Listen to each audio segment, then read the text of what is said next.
خليني أقولك بعض مزايا الجواز في بيت العيلة، وفي النهاية هتكتشفي بنفسك إن اللي ما اتجوزتش في بيت حماتها الفرح والهنا فاتها، واللي ما اتجوزتش في بيت عيلة جوزها هتفضل طول عمرها لو يا جوزها. زي كده دلوقتي يا مدام لما تكوني في بيت عيلة جوزك مش هيجي كل شويه يقولك البسي عشان رايحين لماما. ليه؟ لانكم اساسا قاعدين عند ماما، فالاوبشن ده مش موجود. مش حاجه اسمها البسي يا شيماء رايحين لماما، لا، انت قاعده في البيت عند ماما، انت عند ماما لابسه قاعده جاهزه عند ماما.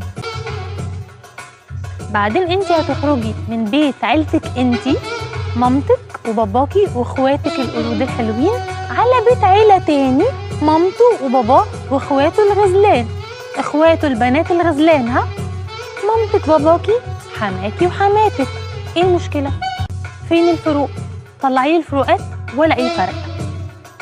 والله بقى وحشك مج نسكافيه بتاعك، خدي معاكي وانت رايحه، وما تنسيش تاخدي الشاحن بتاعك. بس كده، اظن كده ما عندكش حاجه، خدتي كل حاجتك.